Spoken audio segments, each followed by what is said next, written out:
Telugu Desam party MLA అభ్యర్థి పులివర్తి నానిని సినీ నటుడు శివాజీ పరామర్శించారు.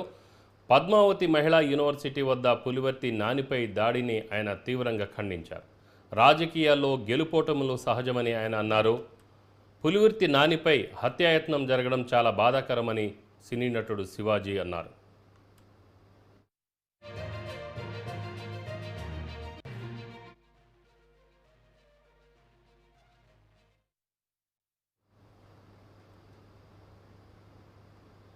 దీనిపై మరింత సమాచారం మా ప్రతినిధి హరిబాబు ఫోన్ లైన్లో అందిస్తారు. హరిబాబు, రామారావు, ఏదైతే ఎన్నికల ప్రక్రియ పూర్తయిన తర్వాత పులివర్తి చంద్రగిరి అభ్యర్థి పులివర్తి నానిపై హత్యాయత్నం జరగడం అన్నది కొంత కలకలమై తేరెక్కింది.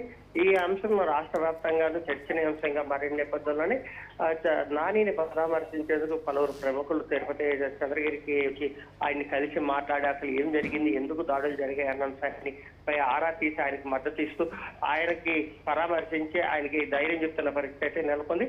అందులో భాగంగా సిపిఐ పార్టీకి చెందినటువంటి జాతీయ కార్యవర్గ సభ్యుడు నారాయణ కూడా నిన్న నాని ఇంటికి చేరుకొని నానితోటి దాదాపు గంట సేపు ఆయనతోటి మాట్లాడడం జరిగింది.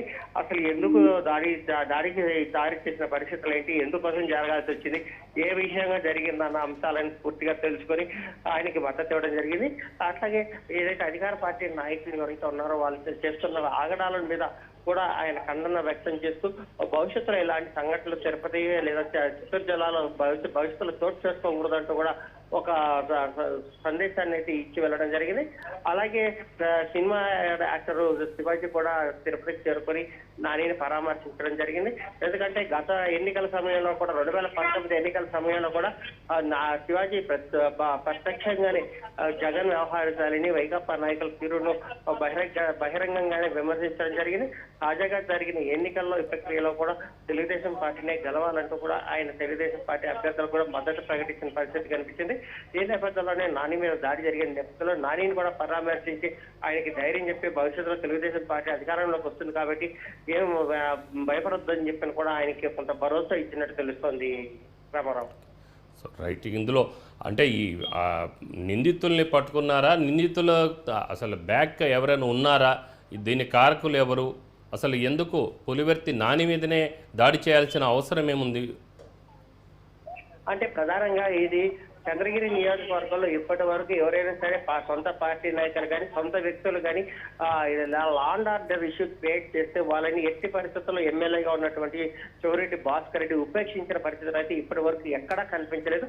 ఎందుకంటే గతంలో కూడా కొంతమంది నాయకులు అత్యుత్సాహాన్ని ప్రదర్శిస్తే వాళ్ళ మీదనే కేసులు పెట్టి జైలుకు పంపించమని చెప్పిన పోలీసు అధికారులకు ఆదేశాలు చేసిన పరిస్థితి అయితే చౌరెడ్డి భాస్కర్ రెడ్డికి ఉంది. అయితే తాజాగా జరిగిన అంశాలు ఎవరు ప్రమేయంతో వీళ్ళు దాడులు చేశారు, ఎందుకు ఇలాంటి వీటికి తెగపడ్డారన్న దాని మీద కూడా పార్టీలో అంటే సెవరిటీ తన ముఖ్య అనుచరులతో సమాలోచనలు జరుపుతున్నట్టు తెలుస్తుంది. ప్రధానంగా నానిని లక్ష్యంగా చేసుకోవడానికి కారణం ఏంటన్న దాని మీద కూడా కొంత భర్జన అయితే జరుగుతుంది. నిందితులకు సంబంధించి కూడా ఇప్పటికి కూడా పోలీసు అధికారులు కేసు అయితే నమోదు చేశారు. కానీ నిందితులకు సంబంధించిన ఆర్టీకి తెలుసుకుని వారిని అరెస్ట్ చేసే క్రమానికి సంబంధించి కొంత సంయమనం పాటిస్తున్నట్టు తెలుస్తోంది రామారావు. అంటే ప్రస్తుత పరిస్థితి ఏంటి, అక్కడ ఉద్రిక్తత వాతావరణం నుంచి కోలుకున్న పరిస్థితి ఉందా అక్కడ? చిత్తూరు జిల్లా వ్యాప్తంగా ఉమ్మడి చిత్తూరు జిల్లా వ్యాప్తంగా అక్కడక్కడ చెదురుముదురు ఘటనలు అయితే జరుగుతున్న పరిస్థితి అయితే కనిపిస్తుంది. కుప్పంలో కూడా ఒక వ్యక్తి తెలుగుదేశం పార్టీ ఏజెంట్ గా కూర్చున్నాడని అన్ని పంట పొలాలు మొత్తం నాశనం చేసిన పరిస్థితి అయితే కనిపిస్తుంది. కాబట్టి ఈ పరిస్థితుల్లో ఉమ్మడి చిత్తూరు జిల్లా వ్యాప్తంగా అక్కడక్కడ చిన్న చిన్న సంఘటనలు చోటు చేసుకుంటున్నాయి. కానీ పోలీసులు కూడా దీనికి సంబంధించి పూర్తి స్థాయిలో ముందస్తు చర్యలు చేపట్టాల్సిన అవసరం ఉందని చెప్పి కూడా తెలుగుదేశం పార్టీ నాయకులు కార్యకర్తలు కోరుతున్నారు రామారావు. అంటే at the same time revenge తీసుకోవడం కోసం కూడా మరి తెలుగుదేశం కార్యకర్తలు కూడా మరి వైసీపీకి ఎవరైతే ఓటేశారో వాళ్ళ ఇళ్ల మీద కూడా దాడులు చేస్తున్నారని చెప్తున్నారు.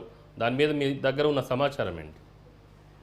అంటే ఈ ఎన్నికలు ప్రతిష్టాత్మకంగా తీసుకునే నేపథ్యంలో ఇక్కడ చిత్తూరు జిల్లాలో ఒక కుప్పం తప్ప మిగిలిన అన్ని 14 నియోజకవర్గాల్లో ఒక కుప్పం తప్ప 13 నియోజకవర్గాల్లో అధికార పార్టీ గెలుపొందిన పరిస్థితి అయితే కనిపిస్తుంది. కాబట్టి ఇక్కడ తెలుగుదేశం పార్టీకి ఓటేశారని చెప్పి కూడా కొట్టే పరిస్థితులు అయితే ఉన్నాయి. కానీ తెలుగుదేశం పార్టీకి చెందిన శ్రేణులు ఎవరు కానీ ప్రత్యక్షంగా దాడులకు దిగే పరిస్థితి అయితే ఎందుకు లేదు. ఎందుకంటే చంద్రబాబు నాయుడు ప్రతి ఒక్కరూ శాంతి భద్రతలకు కట్టుబడి ఉండాలి, రాష్ట్రంలో శాంతి భద్రతలు బాగుంటేనే పరిశ్రమలు వచ్చేదానికి అవకాశం ఉంటుంది, కాబట్టి అభివృద్ధి చెందడానికి అవకాశాలు ఉంటాయి, కాబట్టి ప్రతి ఒక్కరూ సంయమనం పాటించాలని ఇప్పటి వరకు పార్టీ నాయకుల కార్యకర్తలలో ఆయన సందేశం ఇస్తూ ఎక్కడ కానీ దాడులు జరగకూడదని చెప్పిన ఆదేశాలు జారీ చేస్తున్న పరిస్థితుల్లో తెలుగుదేశం పార్టీ నాయకుల కార్యకర్తలు ఒక చంద్రగిరి నియోజకవర్గంలో తప్ప మిగిలిన ప్రాంతాల్లో ఎక్కడ కానీ ఇంత గొడవలకు పోయిన పరిస్థితి లేదు. ఎందుకంటే వాళ్ళ అధికార పార్టీకి చెందిన కార్యకర్తలు కవ్వింపులకు పాల్పడేటప్పుడు వాళ్ళ మీద దాడి చేసే పరిస్థితి నెలకొన్నప్పుడు మాత్రమే వీళ్ళు ఆత్మరక్షణ కోసం దాడులు తెగబడుతున్నారని చెప్పి కూడా ఎమ్మెల్యే అభ్యర్థులు అయితే ఇప్పటి వరకు చెప్తున్నారు. ఆ మేరకు పోలీసు అధికారులు కూడా ఫిర్యాదులు చేస్తున్నారు. Right Hari, thank you.